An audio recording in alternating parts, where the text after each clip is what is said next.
ओम नमो भगवते वासुदेवाय नमः। जय श्री राधे कृष्ण। आप सभी को ज्येष्ठ मास शुक्ल पक्ष निर्जला एकादशी व्रत की हार्दिक शुभकामनाएं। निर्जला एकादशी ज्येष्ठ मास में शुक्ल पक्ष की एकादशी तिथि को मनाई जाती है।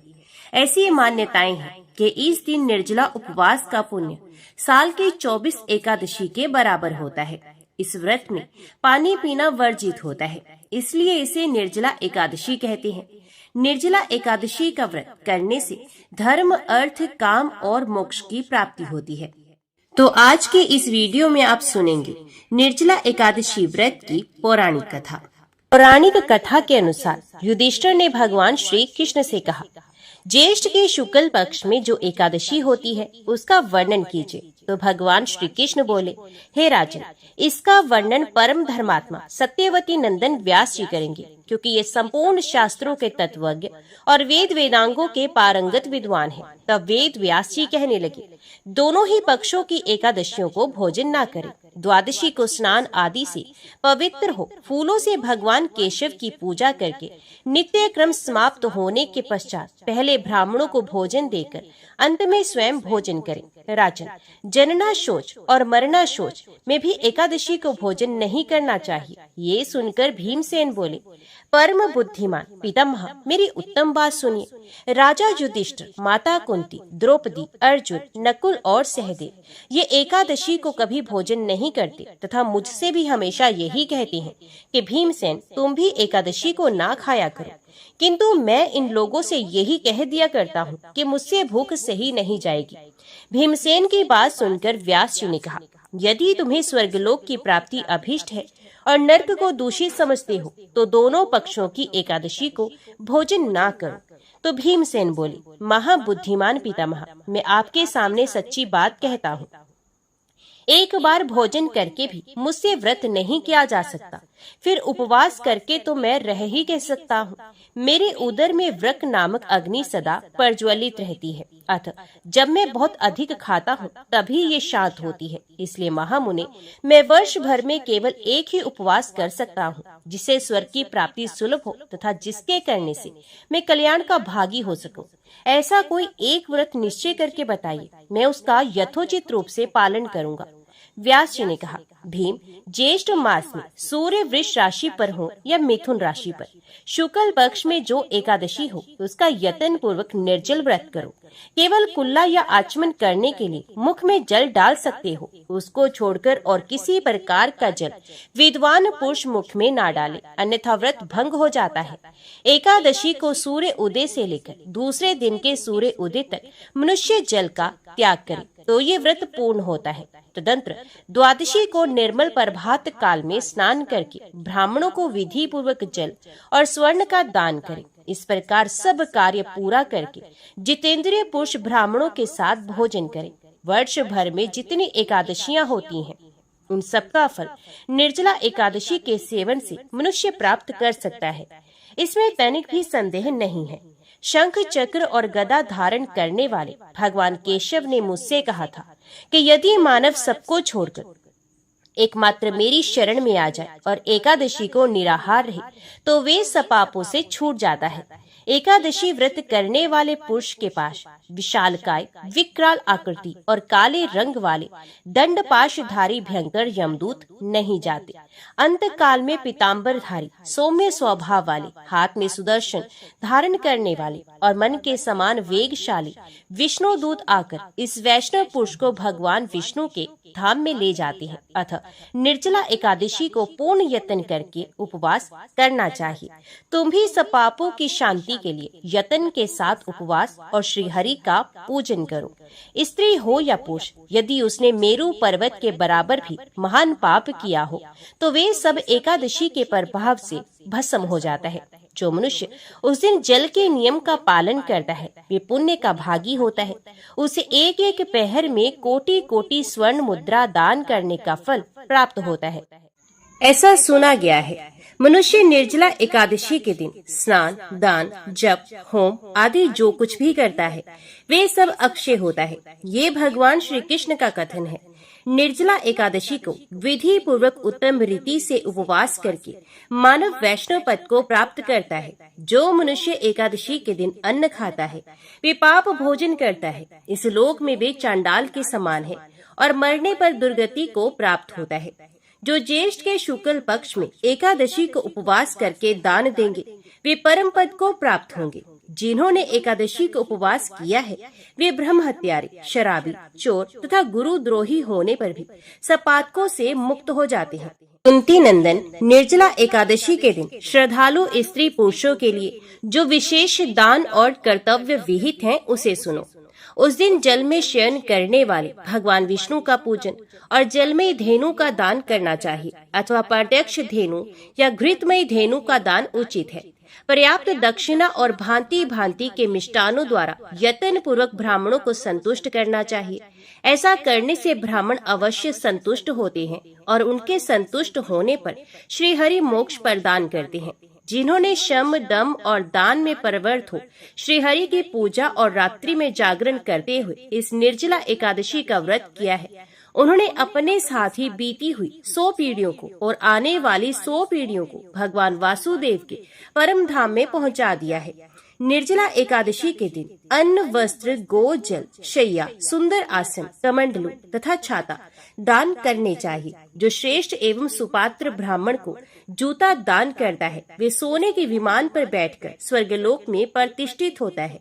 जो इस एकादशी की महिमा को भक्ति पूर्वक सुनता तथा जो भक्ति पूर्वक उसका वर्णन करता है वे दोनों स्वर्गलोक में जाते हैं। चतुर्दशी युक्त अमावस्या को सूर्य ग्रहण के समय श्राद्ध करके मनुष्य जिस फल को प्राप्त करता है वही इसके श्रवण से भी प्राप्त होता है। पहले दंत धावन करके ये नियम लेना चाहिए कि मैं भगवान केशव की प्रसन्नता के लिए एकादशी को निराहार रहकर आचमन के सिवा दूसरे जल का भी त्याग करूंगा। द्वादशी को देव देवेश्वर भगवान विष्णु का पूजन करना चाहिए। गंध, धूप, पुष्प, जल का घड़ा संकल्प करते हुए इस मंत्र का उच्चारण करना चाहिए। संसार सागर से तारने वाले देव देव ऋषिकेश, इस जल के घड़े का दान करने से आप मुझे परम गति की प्राप्ति कराइए। भीमसेन, ज्येष्ठ मास में शुक्ल पक्ष की जो शुभ एकादशी होती है उसका निर्जल व्रत करना चाहिए तथा उस दिन श्रेष्ठ ब्राह्मणों को शक्कर के साथ जल के घड़े दान करने चाहिए। ऐसा करने से मनुष्य भगवान विष्णु के समीप पहुंचकर आनंद का अनुभव करता है। तत्पश्चात द्वादशी को ब्राह्मण भोजन कराने के बाद स्वयं भोजन करे। जो इस प्रकार पूर्ण रूप से पाप नाशिनी एकादशी का व्रत करता है वे सब पापों से मुक्त हो अनाम्य पद को प्राप्त होता है। ये सुनकर भीमसेन ने भी इस शुभ एकादशी का व्रत आरंभ कर दिया। तब से ये लोक में पांडव द्वादशी के नाम से विख्यात हुई। ओम नमो भगवते वासुदेवाय नमः। जय श्री राधे कृष्ण। जब भारत में दिल्ली के सिंहासन पर मुगल वंश का प्रभुत्व था उसी समय दक्षिण के रंजनम नामक गांव में शांतोबा नाम के एक धनवान व्यक्ति रहते थे। संपत्ति और सम्मान दोनों उन्हें प्राप्त थे। संसार के भोगों में वे खूब आसक्त थे। परमार्थ की ओर उनका कोई ध्यान नहीं था। परंतु भगवान की लीला बड़ी विचित्र है। वे कब किसे अपनाना चाहती हैं ये कोई नहीं जानता। एक बार श्री तुकाराम जी महाराज शांतोबा के घर पधारे। सच्चे भक्त का क्षण भर का संग भी अमोघ होता है। तुकाराम जी के उपदेशों ने जैसे जादू कर दिया। संसार के सारे सुख भोग तुच्छ जान पड़ने लगे। शांतोबा के मन में वैराग्य का उदय हुआ। शांतोबा सोचने लगे, मैंने कामिनी कांचन के जाल में पड़कर मनुष्य जन्म व्यर्थ ही खो दिया। भला मुझे इन भोगों से कितनी तृप्ति मिली। जितना ही विषय भोग प्राप्त हो उतनी ही तृष्णा बढ़ती जाती है। विषयों से अतृप्ति, अशांति और दुख ही मिलता है। अब मेरी क्या गति होगी। श्री हरि के अभय चरण मुझे कैसे मिलेंगे। शांतोबा ने अपनी संपत्ति का बहुत सा भाग दीन दुखियों को बांट दिया। घर तथा परिवार का मोह छोड़कर वे निकल पड़े। एक लंगोटे के अतिरिक्त उनके पास कुछ भी नहीं था। वे चलते ही गए। उस समय भीमा नदी में बाढ़ आई हुई थी। वे सचमुच भीमा बनी थी, किंतु जो संसार सागर से पार होने निकला हो उसे ऐसी नदी से क्या भय। तैरकर नदी पार की उन्होंने और दूसरे तट के पर्वत पर चढ़े गए। पर्वत एवं वन की शोभा को देखकर उनका मन वहां लग गया। अब वे वहीं एक गुफा में रहकर भजन करने लगे। शांतोबा के घर वालों को उनका वन जाना अत्यंत कष्टदायक हुआ। उन्होंने उनकी स्त्री को उनके पास इसलिए भेजने का निश्चय किया कि सुंदरी पत्नी के मोह में पड़कर वे घर लौट आएंगे। सती स्त्री भी पति के पास जाने को उत्सुक थी। उसने सोच लिया था, मेरे लिए तो पति देव के चरणों को छोड़कर और कोई गति ही नहीं है। वे लौट आए तो ठीक है, नहीं तो जहाँ वे वहीं उनकी ये दासी। पतिव्रता स्त्री उस घोर वन में शांतोबा के पास पहुंची और सिर झुकाकर खड़ी हो गई। शांतोबा के मन में उसके आने से तनिक भी उद्विग्नता या मोह का भाव नहीं आया। अपने भजन में लगे रही। वे साध्वी पति के चरणों पर गिर पड़ी और रोकर कहने लगी, नाथ, आप हम लोगों को छोड़कर यहाँ भगवान की आराधना करने चले आए, ये तो ठीक है, परंतु देव, मेरे तो आप ही भगवान हैं। आपको छोड़कर दूसरे किसी भगवान को मैं नहीं जानती। मैं आपके चरणों की सेवा करने यहाँ आई हूँ। इस दासी को आप अपने आश्रय से अलग मत करें। उसका गला भर गया।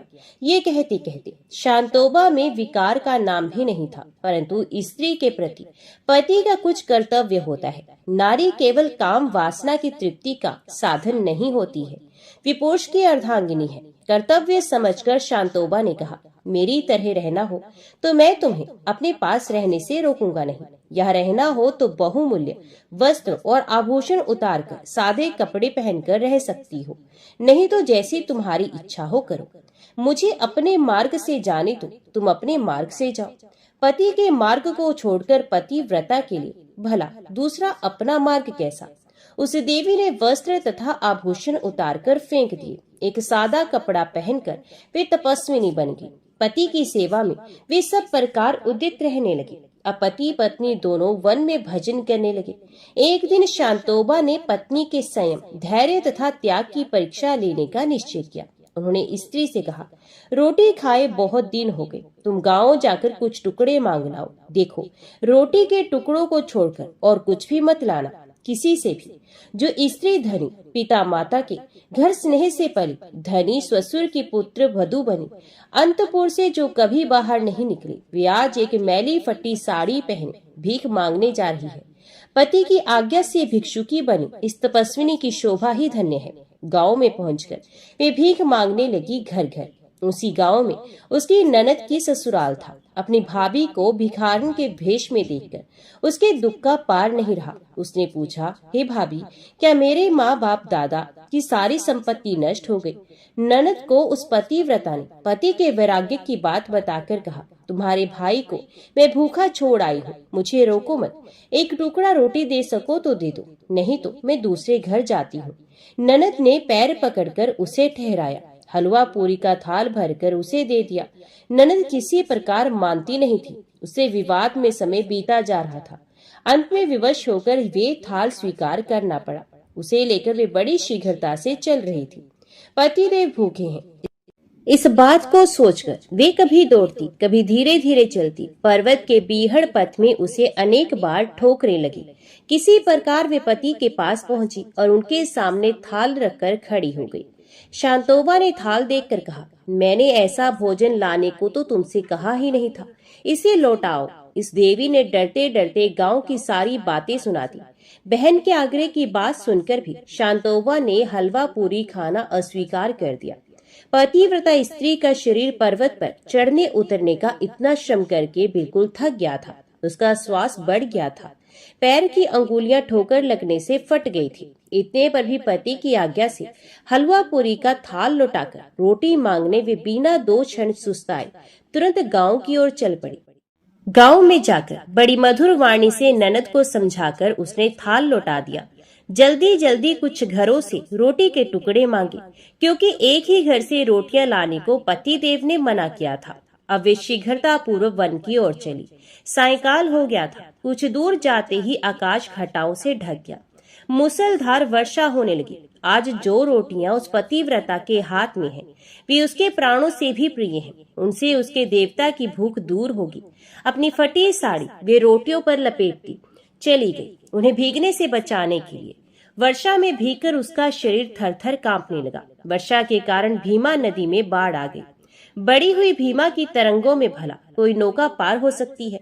नदी के किनारे पहुंचकर उस देवी के नेत्रों से भी वर्षा होने लगी। वे रोती हुई बोली, संध्या होने को आई, मेरे स्वामी सवेरे से भूखे हैं, ये रोटी के टुकड़े उनके पास कैसे पहुंचाऊं? दया में प्रभु सर्वेश्वर भगवान, तुम इस दरिद्रा पर क्या दया नहीं करोगे? ऐसी पतिव्रता की करुण पुकार पर यदि वे सर्वेश्वर दौड़ न पड़ती तो उन्हें कौन दया सिंधु कहता? वे केवट का रूप लेकर उपस्थित हुए और बोले, बहन, इस वर्षा में तुम अकेली यहाँ किस लिए भीग रही हो? सती पांडुरंग प्रभु को पुकार रही थी। नाविक का परम मधुर स्वर सुनकर उसने नेत्र खोले और वह बोली, भाई, अवश्य करुणा सागर विट्ठल ने तुम्हें यहाँ भेजा है। तुम्हारी कृपा के बिना मैं आज भीमा को पार नहीं कर सकती। तुम मेरे बड़े भाई हो, मेरे स्वामी भूखे बैठे हैं, चाहे जैसे भी हो तो मुझे नदी पार करा दो। करुणापूर्ण अश्रु सकी वाणी सुनकर करुणा सागर द्रवित हो गए। ये बोले, बहन डरो मत, मैं तुम्हें नदी पार करके वन में ठीक मार्ग पर पहुंचा दूंगा। भवसागर से प्राणियों को पार उतारने वाले उन महामल्ला ने सती को कंधे पर उठाकर नाव पर चढ़ाया और फिर उसे पार ले जाकर कंधे पर उठाकर उसके पति के आश्रम के समीप तक ले जाकर छोड़ आए। कृतिकता के एक दो शब्द सुनने को भी वे नहीं रुके, वन में तुरंत अदृश्य हो गए। पति की कुटिया के पास पहुंचकर उस देवी ने रोटी रखने को साड़ी का पल्ला खींचना चाहा तो सहसा उसे अपने शरीर का ध्यान आ गया। वर्षा से रोटी को बचाने के लिए वे उस पर बराबर साड़ी लपेटती ही गई थी। तब उसे केवल रोटी को बचाने का ध्यान था। अब उसने देखा कि पूरी साड़ी रोटी पर लिपटी है, उसके शरीर पर वस्त्र ही नहीं है।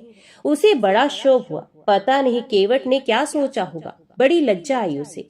रोटी पर से साड़ी उतारकर उसने पहन ली। पति के पास जाकर उनके चरणों में प्रणाम करके रोटी के टुकड़े उसने उनके सामने धर दिए। शांतोबा ने रोटी की ओर देखा ही नहीं। वे एकटक अपनी स्त्री की ओर देख रहे थे। उनकी स्त्री के शरीर में आज इतना दिव्य तेज, इतना सौंदर्य, इतना सात्विक आकर्षण कहाँ से आया?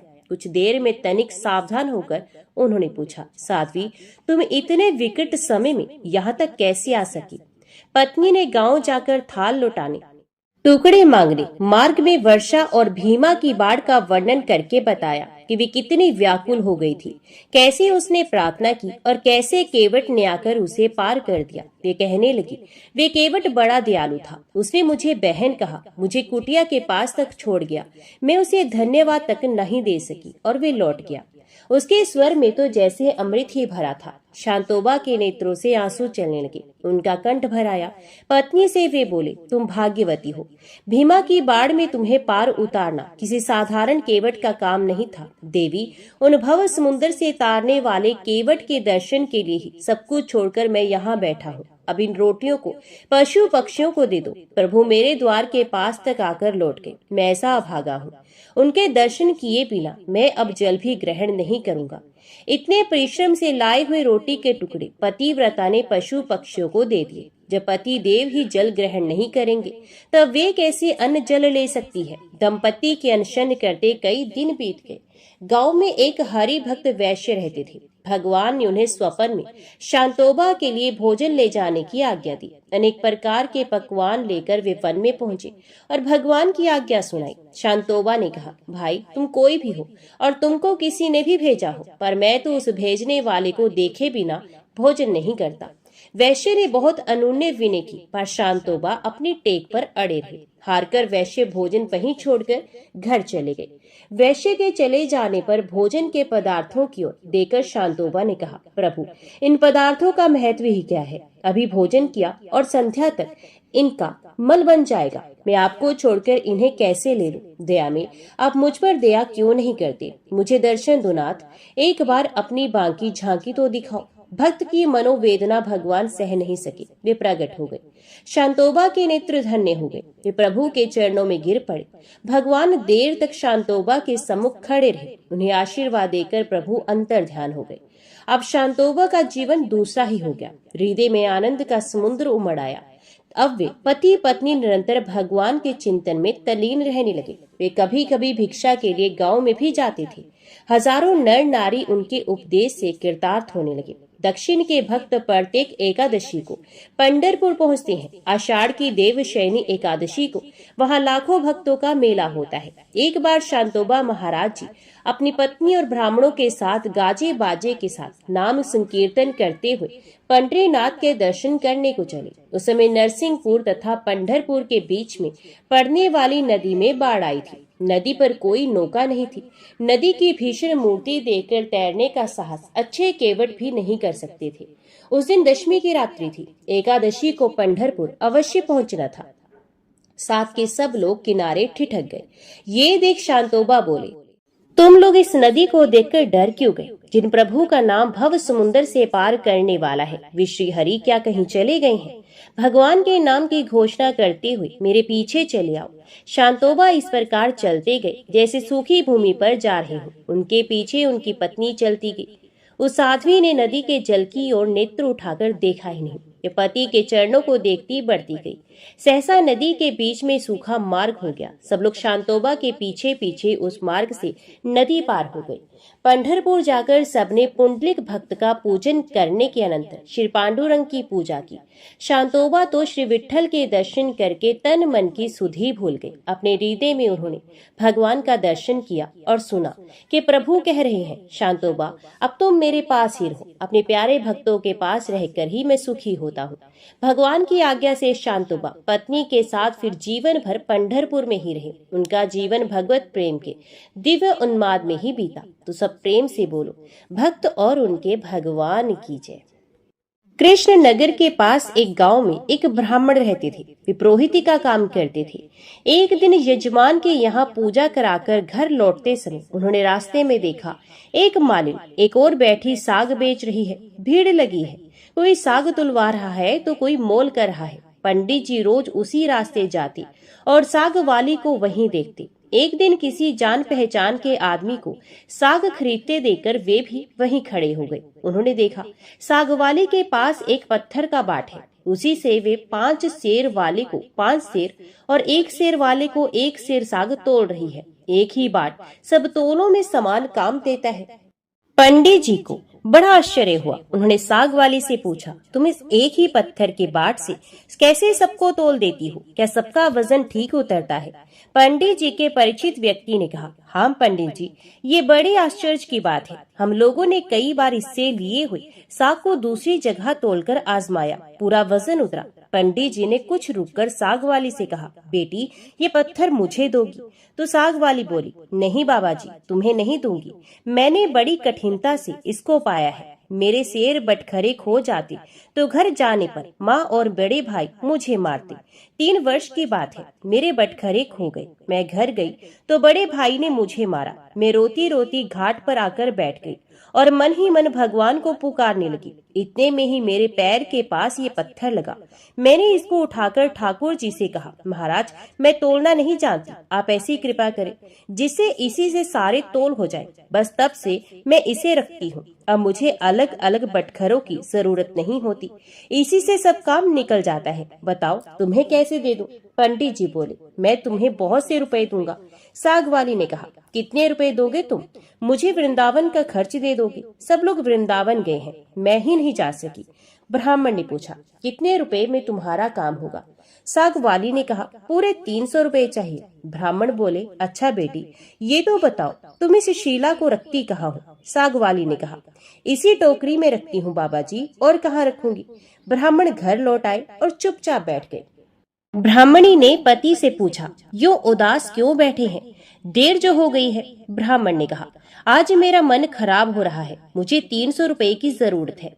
स्त्री ने कहा, इसमें कौन सी बात है, आपने ही तो मेरे गहने बनवाए थे, विशेष जरूरत हो तो ले लीजिए, इन्हें ले जाइए, होना होगा तो फिर हो जाएगा। इतना कहकर ब्राह्मणी ने गहने उतार दिए। ब्राह्मण ने गहने बेचकर रुपए इकट्ठे किए और दूसरे दिन सवेरे साग वाली के पास जाकर उसे रुपए गिन दिए और बदले में उस शीला को ले लिया। गंगा जी पर जाकर उसको अच्छी तरह धोया और फिर नहा धोकर वे घर लौट आए। इधर पीछे से एक छोटा सा सुकुमार बालक आकर ब्राह्मणी से कह गया, पंडिताइन जी, तुम्हारे घर ठाकुर जी आ रहे हैं, घर को अच्छी तरह झाड़ बुहार कर ठीक करो। सरल हृदय ब्राह्मणी ने घर साफ करके उसमें पूजा की सामग्री सजा दी। ब्राह्मण ने आकर देखा तो उन्हें आश्चर्य हुआ। ब्राह्मणी से पूछने पर उसने छोटे बालक के आकर कह जाने की बात बताई। ये सुनकर पंडित जी को और भी आश्चर्य हुआ। पंडित जी ने शीला को सिंहासन पर पधराकर उसकी पूजा की, फिर उसे ऊपर आले में पथरा दिया। रात को सपने में भगवान ने कहा, तू मुझे जल्दी लौटा, नहीं तो तेरा भला नहीं होगा, सर्वनाश हो जाएगा। ब्राह्मण ने कहा, जो कुछ भी हो मैं तुमको लौटाऊंगा नहीं। ब्राह्मण घर में जो कुछ भी पत्र पुष्प मिलता उसी से पूजा करने लगा। 2-4 दिनों बाद स्वप्न में फिर कहा, मुझे फेंका, नहीं तो तेरा लड़का मर जाएगा। ब्राह्मण ने कहा, मर जाने दो, तुम्हें नहीं फेंकूंगा। महीना पूरा बीतने भी नहीं आया कि ब्राह्मण का एकमात्र पुत्र मारा गया। कुछ दिनों के बाद फिर स्वप्न हुआ, अभी मुझे वापस दिया, नहीं तो तेरी लड़की मर जाएगी। दृढ़ निश्चय ब्राह्मण ने पहले वाला ही जवाब दिया। कुछ दिनों के पश्चात लड़की मर गई। फिर कहा कि अब की बार स्त्री मर जाएगी। ब्राह्मण ने इसका भी वही उत्तर दिया। अब स्त्री भी मर गई। इतने पर भी ब्राह्मण अचल अटल रहा। लोगों ने समझा ये पागल हो गया है। कुछ दिन बीतने पर स्वप्न में फिर कहा गया, देख अब भी मान जा, मुझे लौटा दे, नहीं तो 7 दिनों में तेरे सर पर बिजली गिरेगी। ब्राह्मण बोले, गिरने दो, मैं तुम्हें उस साग वाली की गंदी टोकरी में नहीं रखने का। ब्राह्मण ने एक मोटे कपड़े में लपेटकर भगवान को अपने माथे पर मजबूत बांध लिया। वे सब समय यूं ही उन्हें बांधे रखते। कड़कड़ाहट बिजली कौंधती नजदीक आती पर लौट जाती। अब 3 ही दिन शेष रह गए। एक दिन ब्राह्मण गंगा जी के घाट पर संध्या पूजा कर रहे थे कि 2 सुंदर बालक उनके पास आकर जल में कूदे। उनमें एक सांवला था, दूसरा गोरा। उनके शरीर पर कीचड़ लिपटा था। इस ढंग से जल में कूदे कि जल उछलकर ब्राह्मण के शरीर पर पड़ा। ब्राह्मण ने कहा, तुम लोग हो कौन भैया, कहीं इस तरह जल में कूदा जाता है? देखो मेरे शरीर पर जल पड़ गया। इतना ही नहीं, मेरे भगवान पर भी छींटे पड़ गए। देखते नहीं, मैं पूजा कर रहा था। बच्चों ने कहा, ओहो, तुम्हारे भगवान पर भी छींटे लगे? हमने देखा नहीं बाबा, तुम गुस्सा ना होना। पंडित जी ने कहा, नहीं भैया, गुस्सा कहाँ होता है, बताओ तो तुम किसके लड़के हो? ऐसा सुंदर रूप तो मैंने कभी नहीं देखा। कहाँ रहते हो? आहा, कैसी अमृत घोली मीठी बोली है। बच्चों ने कहा, बाबा हम तो यहीं रहते हैं। पंडित जी बोले, भैया क्या फिर कभी मैं तुम लोगों को देख सकूंगा? तो बच्चों ने कहा, क्यों नहीं बाबा, पुकारते ही हम आ जाएंगे। पंडित जी के नाम पूछने पर हमारा कोई एक नाम नहीं है, जिसका जो मन होता है उसी नाम से वे हमें पुकार लेता है। सांवला लड़का इतना कहकर बोला, ये लो मुरली, जरूरत हो तब इसे बजाना, बजाते ही हम लोग आ जाएंगे। दूसरे गोरे लड़के ने एक फूल देकर पंडित जी से कहा, बाबा जी इस फूल को अपने पास रखना, तुम्हारा मंगल होगा। वे जब तक वहाँ से चले नहीं गए, ब्राह्मण उसी दृष्टि से उनकी ओर आंखें लगाए देखता रहा। मन ही मन सोचने लगा, आहा कितने सुंदर हैं दोनों, कभी फिर भी इनके दर्शन होंगे। ब्राह्मण ने फूल देखकर सोचा, फूल तो बहुत बढ़िया है, कैसी मनोहर गंध आ रही है, पर मैं इसका क्या करूंगा और रखूंगा भी कहाँ? इससे अच्छा है कि राजा को ही दे आऊं, नई चीज है, वे राजी होगा। ये सोचकर पंडित जी ने जाकर फूल राजा को दे दिया। राजा बहुत प्रसन्न हुए। उन्होंने उसे महल में ले जाकर बड़ी रानी को दिया। इतने में ही छोटी रानी ने आकर कहा, मुझे भी एक ऐसा ही फूल मंगवा दो, नहीं तो मैं डूब मरूंगी। राजा दरबार में आए और सिपाहियों को उसी समय पंडित जी को खोजने भेजा। सिपाहियों ने ढूंढते ढूंढते जाकर देखा, ब्राह्मण देवता सर पर सीला बांधे पेड़ की छाया में बैठे गुनगुना रहे हैं। वे उनको राजा के पास ले गए। राजा ने कहा, महाराज वैसा ही एक फूल और चाहिए। पंडित जी बोले, राजा मेरे पास तो वे एक ही फूल था, पर देखिए चेष्टा करता हूँ। ब्राह्मणों लड़कों की खोज में निकल पड़े। अकस्मात उन्हें मुरली वाली बात याद आ गई। उन्होंने मुरली बजाई। उसी क्षण गोर शाम जोड़ी प्रकट हो गई। ब्राह्मण रूप माधुरी के पान में मतवाले हो गए। कुछ देर बाद उन्होंने कहा, भैया वैसा एक फूल और चाहिए, मैंने तुम्हारा दिया हुआ फूल राजा को दे दिया था। राजा ने वैसा ही एक फूल और मांगा है। गोरे बालक ने कहा, फूल तो हमारे पास नहीं है, परंतु हम तुम्हें एक ऐसी जगह ले जाएंगे जहाँ वैसे फूलों का बगीचा है। तुम आंखें बंद करो। ब्राह्मण ने आंखें मूंदी। बच्चे उनका हाथ पकड़कर ना मालूम किस रास्ते से बात की बात में कहाँ ले गए। एक जगह पहुंचकर ब्राह्मण ने आंखें खोली, देखकर मुग्ध हो गए। बड़ा सुंदर स्थान है, चारों ओर सुंदर सुंदर वृक्ष लता आदि पुष्पों की मधुर गंध से सुशोभित है। बगीचे के बीच में एक बड़ा मनोहर महल है। ब्राह्मण ने देखा तो वे बालक गायब थे। वे साहस करके आगे बढ़े। महल के अंदर जाकर देखते हैं, सब ओर से सुसज्जित बड़ा सुरम्य स्थान है। बीच में एक दिव्य रत्नों का सिंहासन है। सिंहासन खाली है। पंडित जी ने उस स्थान को मंदिर समझकर प्रणाम किया। उनके माथे से बंधी हुई ठाकुर जी की शीला खुलकर फर्श पर पड़ गई। जो ही पंडित जी ने उसे उठाने को हाथ बढ़ाया कि शीला फटी और उसमें से भगवान लक्ष्मी नारायण प्रकट होकर शून्य सिंहासन पर विराजमान हो गए। भगवान नारायण ने मुस्कुराते हुए ब्राह्मण से कहा, हमने तुमको कितने दुख दिए, परंतु तुम अटल रहे। दुख पाने पर भी तुमने हमें छोड़ा नहीं, पकड़े ही रहे। इसी से तुम्हें हम सशरीर यहाँ ले आए हैं। जो भक्त स्त्री, पुत्र, घर, गुरुजन, प्राण, धन, इहलोक और परलोक सबको छोड़कर हमारी शरण में आ गए हैं, भला उन्हें हम कैसे छोड़ सकते हैं। इधर देखो, ये खड़ी है तुम्हारी सहधर्मणी, तुम्हारी कन्या और तुम्हारा पुत्र। ये भी मुझे प्रणाम कर रहे हैं। तुम सबको मेरी प्राप्ति हो गई है। तुम्हारी एक की दृढ़ता से सारा परिवार मुक्त हो गया है। तो सब प्रेम से बोलो, भक्त और उनके भगवान की जय। श्री तिरुपति बालाजी के रूप की कथा को सुनने से अनंत फल और माँ लक्ष्मी की कृपा मिलती है। तो आइए भगवान श्री तिरुपति बालाजी की कथा को बड़ी ही श्रद्धा से और प्रसन्नचित्त मन से सुनते हैं। इस कथा को पूरा सुनिए। बोलिए श्री लक्ष्मी नारायण भगवान की जय। तिरुपति बालाजी मंदिर भारत का एक प्रसिद्ध मंदिर है और इस मंदिर में भगवान श्री विष्णु जी के एक अवतार स्वामी वेंकटेश्वर जी की विराजमान मूर्त है। इसी वजह से मंदिर को प्रसिद्धि रूप से स्वामी वेंकटेश्वर मंदिर के नाम से भी जाना जाता है। भगवान वेंकटेश्वर को विष्णु जी का एकमात्र उस रूप से जाना जाता है जिन्होंने कलयुग के कष्टों से लोगों को बचाने के लिए अवतार लिया है। एक बार समस्त देवताओं ने मिलकर एक यज्ञ करने का निश्चय किया। यज्ञ की तैयारी पूर्ण हो गई। तभी वेद ने एक प्रश्न किया तो एक व्यवहारिक समस्या आ खड़ी हुई। ऋषि मुनियों द्वारा किए जाने वाले यज्ञ की हवि तो देवगण ग्रहण करते थे, लेकिन देवों द्वारा किए गए यज्ञ की पहली आहुति किसको होगी, यानी सर्वश्रेष्ठ देव का निर्धारण जरूरी था, जो फिर अन्य सभी देवों को यज्ञ भाग प्रदान करे। ब्रह्मा, विष्णु, महेश परमात्मा थे। इनमें से श्रेष्ठ कौन है, इसका निर्णय आखिर हो तो कैसे हो। भृगु जी ने इसका दायित्व संभाला। वे देवों की परीक्षा लेने चले। ऋषियों से विदा लेकर वे सर्वप्रथम अपने पिता ब्रह्मदेव के पास पहुंचे। ब्रह्मा जी की परीक्षा लेने के लिए भृगु ने उन्हें प्रणाम नहीं किया।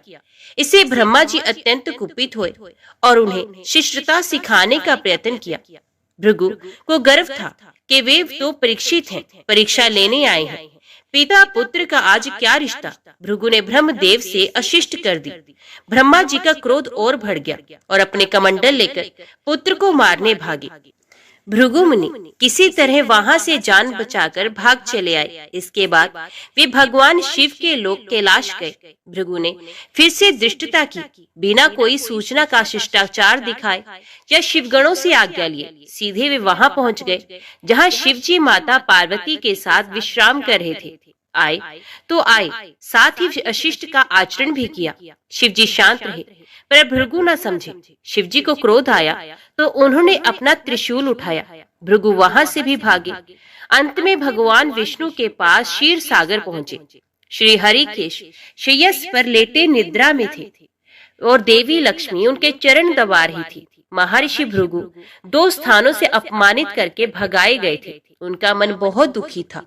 विष्णु जी को सोता देख उन्हें ना जाने क्या हुआ और उन्होंने विष्णु जी को जगाने के लिए उनकी छाती पर एक लात जमा दी। विष्णु जी जाग गए और भृगु से बोले, मेरी छाती वज्र के समान कठोर है। आपका शरीर तप के कारण दुर्बल हो चुका है। कहीं आपके पैर में चोट तो नहीं आई? आपने मुझे सावधान करके कृपा की है। आपका चरण चिन्ह मेरे वक्ष पर सदा अंकित रहेगा। भृगु को बड़ा आश्चर्य हुआ। उन्होंने तब भगवान की परीक्षा लेने के लिए यह अपराध किया था, परंतु भगवान तो दंड देने के बदले मुस्कुरा रहे थे। उन्होंने निश्चय किया कि श्री हरि सी विनम्रता किसी में नहीं, वास्तव में विष्णु जी ही सबसे बड़े देवता हैं। भृगु जी ने लौटकर सभी ऋषियों को पूरी घटना सुनाई। सभी ने एक मत से ये निश्चय किया कि भगवान विष्णु को ही यज्ञ का प्रधान देवता समझकर मुख्य भाग दिया जाएगा। लक्ष्मी जी ने भृगु को अपने पति की छाती पर लात मारते देखा तो उन्हें बड़ा क्रोध आया, परंतु उन्हें इस बात पर शोभ भी हुआ कि श्री हरि ने उदंड को दंड देने के स्थान पर उसके चरण पकड़ लिए और उल्टे क्षमा मांगने लगे। क्रोध से तमतमाई महालक्ष्मी को लगा कि वे जिस पति को संसार का सबसे शक्तिशाली समझती है वे तो निर्बल है। ये धर्म की रक्षा करने के लिए अधर्म एवं दुष्टों का नाश कैसे करते होंगे। महालक्ष्मी ग्लानि से भर गई और मन श्री हरि से उचट गया। उन्होंने श्री हरि और वैकुंठ लोक दोनों के त्याग का निश्चय कर लिया। स्त्री का स्वाभिमान उसके स्वामी के साथ बंधा होता है। उनके समक्ष कोई स्वामी पर प्रहार कर गया और स्वामी ने प्रतिकार भी नहीं किया। ये बात मन में कोत रही थी। स्थान वास के योग्य नहीं, पर त्याग कैसे करे? श्री हरि से ओझल होकर रहना कैसे होगा? ये उचित समय की प्रतीक्षा करने लगी। भगवान श्री हरि ने हिरण्याक्ष को मारने के लिए वराह अवतार लिया और दुष्टों का संहार करने लगे। महालक्ष्मी के लिए ये समय उचित लगा। उन्होंने वैकुंठ का त्याग कर दिया और पृथ्वी पर एक वन में जाकर तपस्या करने लगे। श्री हरि और वैकुंठ का त्याग कर महालक्ष्मी पृथ्वी पर एक वन में तपस्या करने लगे। तप करते करते उन्होंने अपना शरीर छोड़ दिया।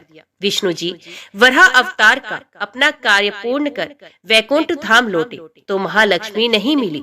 वे उन्हें खोजने लगे। श्री हरि ने उन्हें तीनों लोकों में खोजा, किंतु तप करके माता लक्ष्मी ने भ्रमित करने की अनुपम शक्ति प्राप्त कर ली थी। उसी शक्ति से उन्होंने श्री हरि को भ्रमित रखा। आखिर श्री हरि को पता लग ही गया, लेकिन तब तक वे शरीर छोड़ चुकी थी। दिव्य दृष्टि से उन्होंने देखा कि लक्ष्मी जी ने चोल राज के घर में जन्म लिया है। श्री हरि ने सोचा कि उनकी पत्नी ने उनका त्याग सामर्थ्यहीन समझने के भ्रम में किया, इसलिए वे उन्हें प्राप्त करने के लिए अलौकिक शक्तियों का प्रयोग नहीं करेंगे। महालक्ष्मी ने मानव रूप धरा है तो अपने प्रिय पत्नी को प्राप्त करने के लिए वे भी साधारण मानवों के समान व्यवहार करेंगे और महालक्ष्मी जी का हृदय और विश्वास जीतेंगे।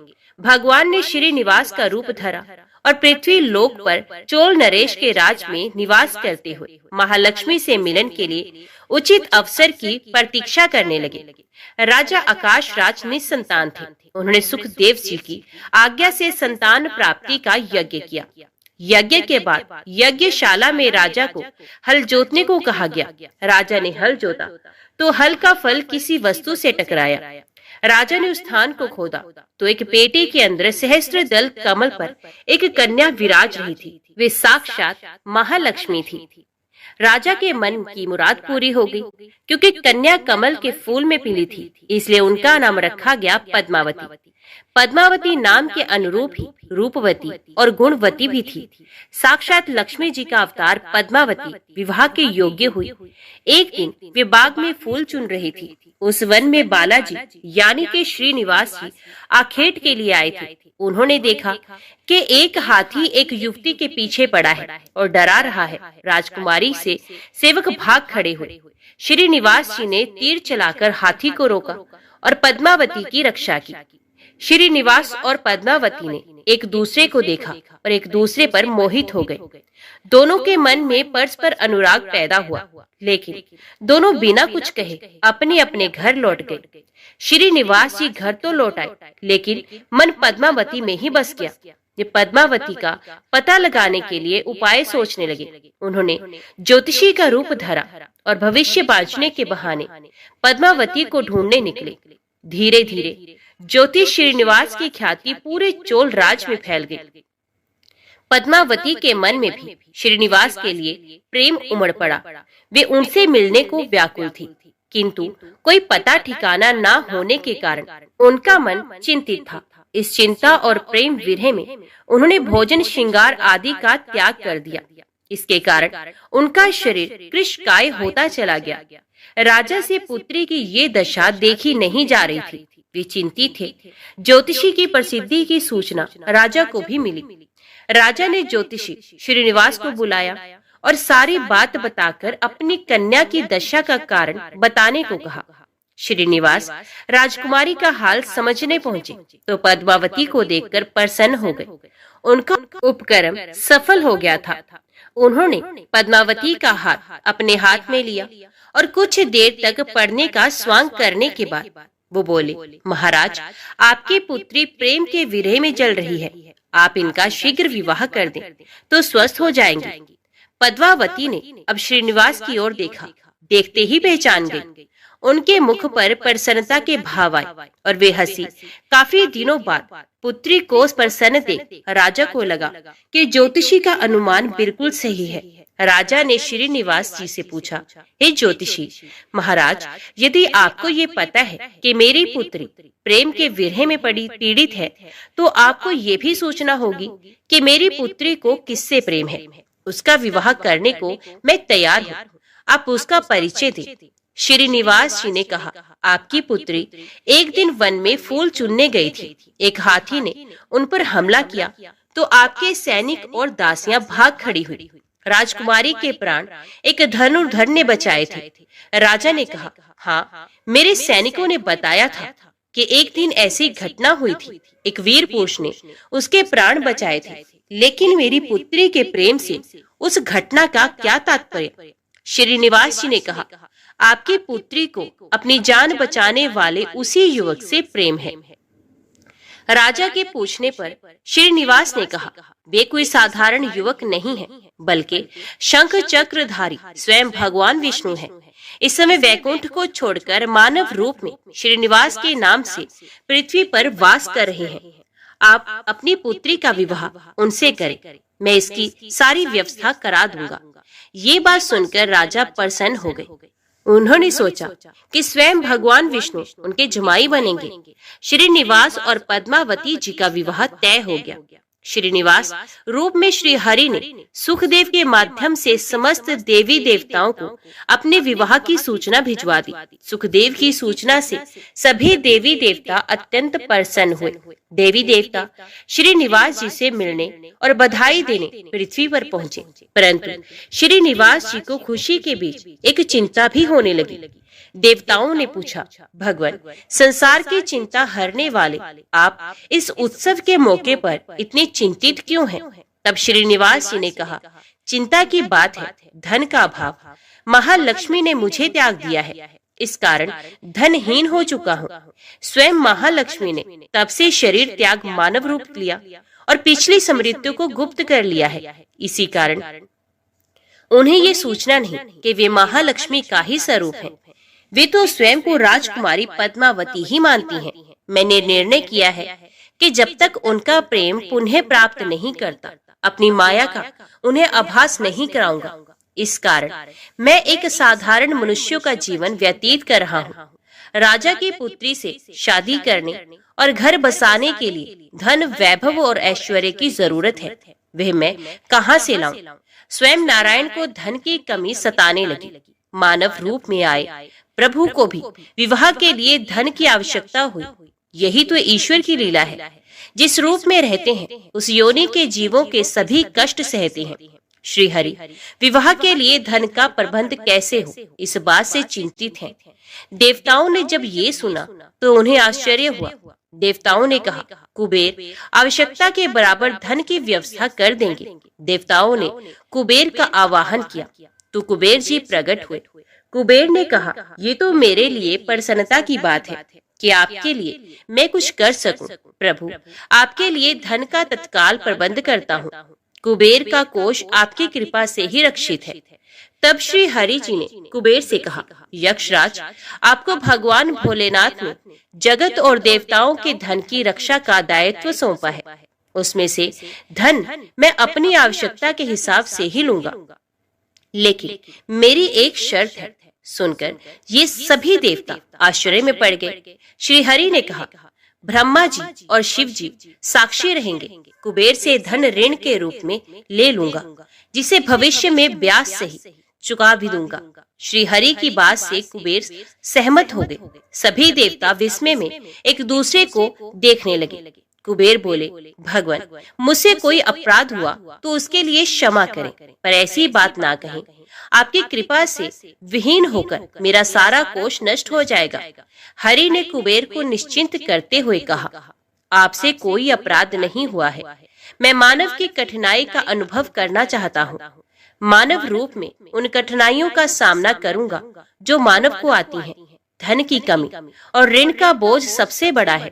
कुबेर ने कहा, प्रभु, यदि आप मानव की तरह ऋण पर धन लेने की बात कर रहे हैं, तो फिर आपको मानव की तरह ये भी बताना होगा कि ऋण चुकाएंगे कैसे। मानव को ऋण प्राप्त करने के लिए कई शर्तें झेलनी पड़ती हैं। श्रीनिवास जी ने कहा, कुबेर, ये ऋण मैं नहीं, मेरे भक्त चुकाएंगे, लेकिन मैं उनसे भी कोई उपकार नहीं लूंगा। मैं अपनी कृपा से उन्हें धनवान बनाऊंगा। कलयुग में पृथ्वी पर मेरी पूजा धन, ऐश्वर्य और वैभव से परिपूर्ण कर देने वाली होगी।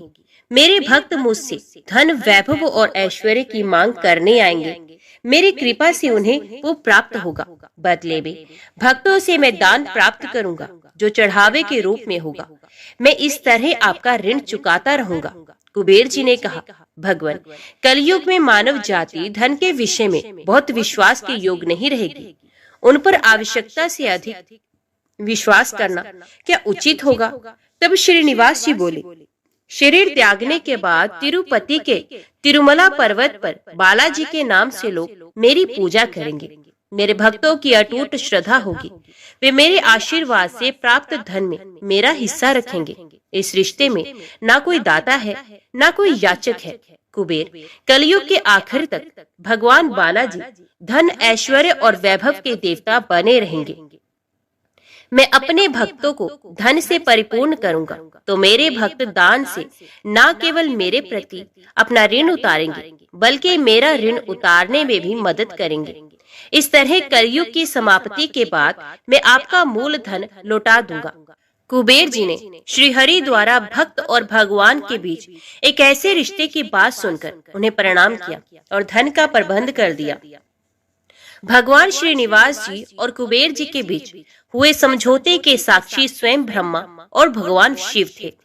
दोनों वृक्ष रूप में साक्षी बन गए। आज भी पुष्करणी के किनारे ब्रह्मा और शिव बरगद के पेड़ के रूप में साक्षी बनकर खड़े हैं। ऐसा कहा जाता है कि निर्माण कार्य के लिए स्थान बनाने के लिए इन दोनों पेड़ों को जब काटा जाने लगा तो इनमें से खून की धारा फूट पड़ी थी। पेड़ काटना बंद करके उसकी देवता की तरह पूजा होने लगी। श्रीनिवास जी और पद्मावती जी की शादी पूरी धूमधाम से हुई, जिसमें सभी देवगण पधारे। भक्त मंदिर में दान देकर भगवान पर चढ़ावा ऋण उतार रहे हैं, जो कलयुग के अंत तक जारी रहेगा। तो बोलिए श्री लक्ष्मी नारायण भगवान की जय। चंद्रवंश में सुवीर नाम से प्रसिद्ध एक राजा हो गए हैं। दक्षिण भारत के नारायणपुर में उनकी राजधानी थी। महाराज सुवीर की रानी नंदिनी के गर्भ से एक पुत्र हुआ, जिसका नाम तोंडमान रखा गया। राजकुमार तोंडमान बड़े ही वीर थे। 5 ही वर्ष की अवस्था से उनके हृदय में भगवान विष्णु की भक्ति प्रकट हो गई थी। युवा होने पर पांडे नरेश की सुंदरी पुत्री पद्मा के साथ उनका विवाह हुआ। विभिन्न देशों की अनेक राजकुमारियों ने भी स्वयंवर सभा में उनका ही वर्ण किया था।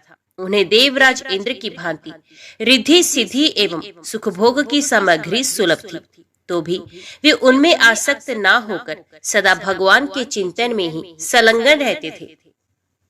एक दिन राजकुमार तोंडमान पिता की आज्ञा से वेंकटगिरी के समीप शिकार खेलने के लिए गए। शिकार में वे वही उन्हीं हिंसक जीवों का वध करते थे जो प्रजा के लिए भय उपस्थित करने वाले थे। स्वर्णमुखरी नदी पार करके ब्रह्म ऋषि शुक और रेणुका देवी का दर्शन करते हुए तोंडमान जब पश्चिम दिशा की ओर आगे बढ़े, तब एक जगह उन्हें पंचरंगा तोता दिखाई दिया। वे देखने में बड़ा ही सुंदर था और भगवान श्रीनिवास का नाम रट रहा था। उसकी दिव्य आकृति और मधुर बोली पर राजकुमार मुग्ध हो गए और उसे पकड़ने के लिए उसका पीछा करने लगे। तोता उड़कर वेंकटाचल के शिखर पर जा पहुंचा। तोंडमान भी उसका अनुसरण करते हुए गिरिराज पर चढ़ गए, परंतु वहां वे तोता कहीं भी दिखाई नहीं दिया। पास ही में श्यामा कवन था। निषाद राज वसु, जो भगवान श्रीनिवास के अनन्य भक्त थे, उस वन की रखवाली करते थे। राजकुमार को आते देख उन्होंने उनकी अगवानी की और उन्हें प्रणाम करके विनीत भाव से दोनों हाथ जोड़कर कहा, युवराज स्वागत है, कहिए आपकी क्या सेवा करूं? राजकुमार बोले, वनेचर, इधर एक पंचरंगा तोता उड़ता हुआ आया है, क्या तुमने उसे देखा है? वे श्रीनिवास की रट लगा रहा था, मैं उसी को ढूंढ रहा हूँ, बताओ वे किधर गया है? वसु ने कहा, युवराज, वे भगवान श्रीनिवास का तोता है, उसे श्रीदेवी और भूदेवी ने ही पाल पोस कर बड़ा किया है, उसे कोई पकड़ नहीं सकता। भगवान को वे शुक बहुत ही प्रिय है। अब मैं भगवान की आराधना के लिए जाता हूँ, जब तक लौट कर ना आऊं तब तक आप यहीं वृक्ष के नीचे आराम कीजिए। राजा ने कहा, निषाद राज, मैं भी भगवान के दर्शन करूंगा, मुझे अपने साथ ले चलिए। वसु ने बहुत अच्छा कहकर युवराज को अपने साथ ले लिया। स्वामी पुष्करणी में युवराज सहित विधि पूर्वक स्नान करके वे दिव्य विमान में विराजमान भगवान श्रीनिवास के समीप गए। तोंडमान ने देखा, बिल वृक्ष के नीचे भगवान का दिव्य विमान प्रकाशित हो रहा है, उसके भीतर भगवान श्रीनिवास विराज रहे हैं। परम सुंदरी श्री देवी और भूदेवी उनकी सेवा में संलग्न है। उनके श्री अंगों की श्यामलता अलसी के फूल से सुशोभित हो रही है। नेत्र खिले हुए कमल दल की भांति सुंदर एवं विशाल है। 4 भुजाएं थी। भगवान के अंग अंग से उदारता प्रकट हो रही थी। उनके मुखार विंद पर मंद मंद मुस्कुराहट की छटा मन को मोह लेती थी। श्री अंगों पर पीतांबर की अपूर्व शोभा थी। शंख चक्र आदि आयुध मूर्तिमान होकर भगवान की सेवा कर रहे थे। युवराज भगवान का यह अद्भुत स्वरूप देखकर मुग्ध हो गए और उन्होंने अपना तन मन धन एवं जीवन उन्हीं के चरणों में न्यौछावर कर दिया। उन दिनों वहां गए हुए सभी बड़भागी भक्तों को उनके प्रत्यक्ष दर्शन होते थे। निषाद राज ने भगवान का पूजन करके उन्हें मधु मिश्रित सामा का भात निवेदन किया और प्रसाद लेकर राजकुमार के साथ वे पुनः अपनी कुटी पर लौट आए। रात में उनकी कुटी पर रहकर राजकुमार ने सत्संग का सुख उठाया और प्रातः काल सेवकों सहित अपने नगर को प्रस्थान किया। मार्ग में उन्हें शुक मुनि तथा रेणुका देवी का भी कृपा प्रसाद प्राप्त हुआ। कुछ दिनों बाद राजा सुवीर ने अपने पुत्र को राज्य दे स्वयं वनप्रस्थ आश्रम ग्रहण किया।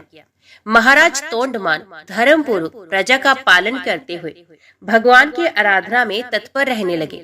एक दिन निषाद राज वसु राजद्वार पर उपस्थित हुए। सूचना पाकर महाराज ने उन्हें दरबार में बुलाया और स्वागत सत्कार करके पूछा, निषाद राज कैसे पधारे हैं? वसु ने कहा, राजन, मैंने वन में एक बड़े आश्चर्य की बात देखी है। रात में एक श्वेत रंग का वरहा आकर मेरा सामा चरने लगा है। ये देख मैंने हाथ में धनुष लेकर उसका पीछा किया। वरहा मुझे देखते ही हवा हो गया। मैंने भी पीछा नहीं छोड़ा। स्वामी पुष्करणी के तट पर जाकर वे वरहा एक बांबी में घुस गया। तब मैं क्रोध में आकर उस बांबी को ही खोदने लगा। इतने में ही मूर्छित होकर गिर पड़ा। उसी समय मेरा पुत्र भी वहां आ पहुंचा। मुझे मूर्छित देख वे भगवान मधुसूदन की स्तुति करने लगा। तब भगवान वरहा का मुझ में आवेश हुआ। उन्होंने मेरे पुत्र से कहा, निषाद राज वसु, शीघ्र ही महाराज तोंडमान के पास जाकर मेरा सारा वृतांत उनसे कहो। राजा काली गो के दूध से मेरा अभिषेक करते हुए इस वल्मीक को धो डाले। इसके भीतर एक सुंदर शिला प्राप्त होगी। उसे लेकर शिल्पी द्वारा मेरी वरहा मूर्ति का निर्माण कराए, जिससे मैं भूमि देवी को अपने बाएं अंक में लेकर खड़ा रहूं। मूर्ति तैयार हो जाने पर बड़े बड़े मुनीश्वरों और वेखानस महात्माओं द्वारा उसकी स्थापना कराकर स्वयं तोंडमान भी उसकी पूजा करे। यो कहकर भगवान वरहा ने मुझे छोड़ दिया। तब मैं पूर्वत स्वस्थ हो गया। देवाधिदेव भगवान वरहा आपसे क्या कराना चाहते हैं, ये बताने के लिए ही मैं आपकी सेवा में उपस्थित हुआ हूँ। राजा ने भगवान की इस आज्ञा को बड़ी प्रसन्नता के साथ शिरोधार्य किया। ग्वालों को आज्ञा दे दी, मेरे यहाँ जितनी भी काली और कपिला गोए हैं उन सबको वेंकटाचल पर ले चलो। मंत्रियों को आदेश मिला, कल ही यात्रा करनी है।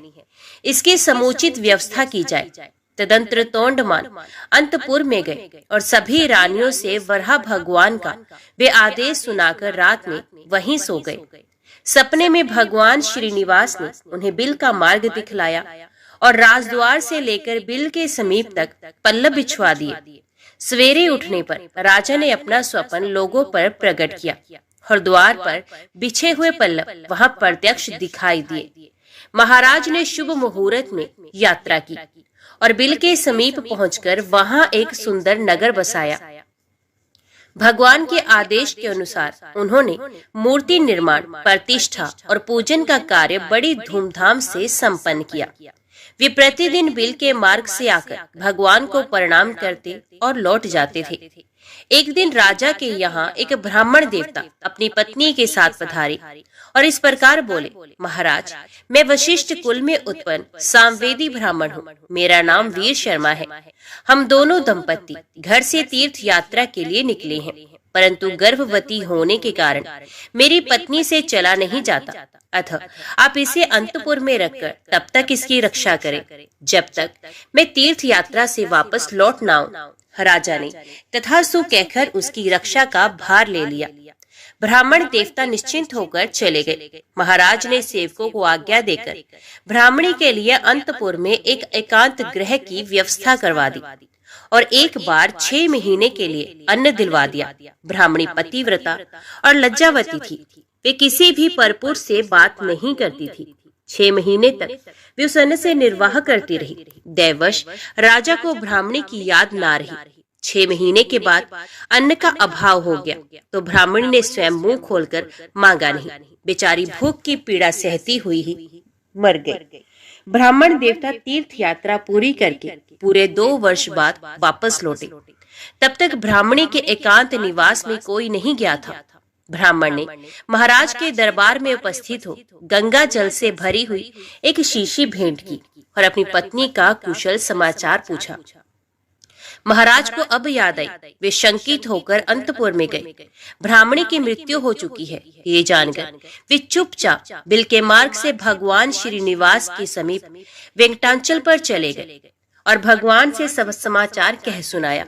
भक्त वत्सल प्रभु ने देखा राजा तोंडमान भ्रमशाप से भयभीत है। तब उन्हें सांत्वना देते हुए उनसे कहने लगे, राजन, यहाँ से पूर्व भाग में जो अस्थि सरोवर है उसी में द्वादशी तिथि को आकर ब्राह्मणी के शव को स्नान कराओ, वे जीवित हो जाएगी।